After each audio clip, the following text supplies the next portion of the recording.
Welcome to the never-ending motel. Tonight we journey back to the deserts of 1970s California, where five friends on a road trip stumble upon a secluded desert motel, a place where one night's rest turns into an endless nightmare. The hum of the camper van on a desert road, the distant chirp of crickets and faint rock music playing inside the car. Five young souls, restless for adventure, set off on a late-night drive. Among them, Max, the wealthy yet hot-headed ringleader, his sharp-witted girlfriend, Jenny, and their three friends, bound together by laughter, secrets, and a shared longing for escape. But as the desert stretches endlessly before them, the light-hearted journey begins to take a darker turn. Dimly lit gas station, flickering neon sign overhead, a soft desert wind in the background. Jenny, sighing. Max, are we really stopping here? This place looks like it's barely held together. Max, defensive. Do you see another option, Jenny? The tire's done. It's this dump or we break down in the middle of nowhere. The group piles out of the van, each of them eyeing the desolate gas station with a mix of caution and disdain. A hunched old attendant shuffles out, eyeing the group with a too-wide smile. Attendant, late night for a drive, huh? You folks headed out to the resort down the road? Greg, glancing at Max. Actually, we're aiming for Las Vegas. Attendant, grinning wider. A long way yet. You look tired. Maybe stay at that little motel down the road. Real cozy. The motel is an old Western-style building with dim, eerie lighting and an unsettling quiet. With the tire fixed but the night growing long, the friends decide to stop at a nearby resort. When they pull up, it looks abandoned yet strangely inviting.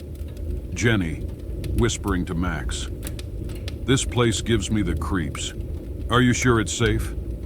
Max, brushing her off. "It's just one night, Jenny.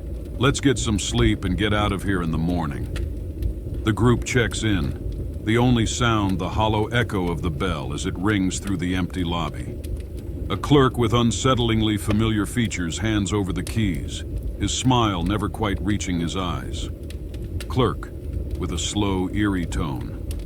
"Welcome to our humble resort. Make yourselves at home." Dark, quiet motel room. Muffled thuds and strange scratching sounds can be heard in the background. That night they each sleep fitfully, waking to sounds, scratching, muffled whispers, and footsteps echoing down empty hallways. Jenny wakes up, feeling an inexplicable dread. Jenny, shaking Max awake. "Max, I heard something in the hallway." Max, half asleep, dismissive. "It's just an old place, Jenny.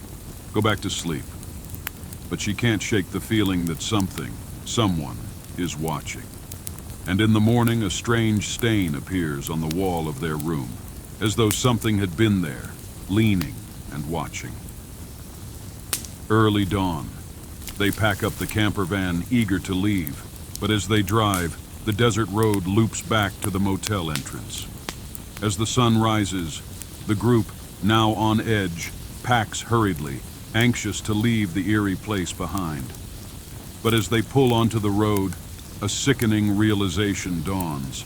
The motel's entrance looms ahead, no matter how many turns they take. Greg, panicking. "This can't be right. We just left that place." Lisa, whimpering. Why does it feel like we're driving in circles?" The motel appears subtly different, darker, with ominous stains and cracks that weren't there before. The clerk's face is eerily familiar, though he now wears an unhinged grin. They re-enter the motel, shaken, only to find it subtly changed. Stains on the carpet, cracks snaking along the walls, and the staff smiles stretching wider, becoming grotesque. "Clerk," says in a sinister tone, "checking out so soon? Seems a shame. You're all such familiar faces." Dim, flickering hallway. friends whisper in fear as they begin to disappear one by one. As night falls, one of their friends disappears. Panic grips them, and soon another vanishes, the group dwindling, haunted by eerie visions and distorted whispers echoing from the walls. Jenny, whispering, "Max, we need to find them. They wouldn't just leave us like this." Max, grimly, I don't think we're alone here." Late night, driving down the endless road, looping back to the motel with the lights flickering on, casting a ghostly glow. Desperate, battered, and frantic, Max and Jenny make one last attempt to escape, speeding down the desert road only to see the motel lights appear in the distance. But this time, something is waiting for them. The friends they lost stand there, shadows of their former selves, eyes empty, mouths twisted into gruesome smiles. Jenny, horrified. "Max, it's them, but they're..." Max, whispering, "No, this can't be real." The motel clerk steps forward, the eerie smile unchanged. Clerk, with a knowing smirk, "Once you check in, there's no checking out." Trapped in an endless loop, their fates sealed, Max and Jenny realize the truth, a truth that they, like countless guests before them, are doomed to repeat forever. And so, dear listeners, if ever you find yourself in the lonely stretches of a desert road, remember, some doors, once entered, never let you leave.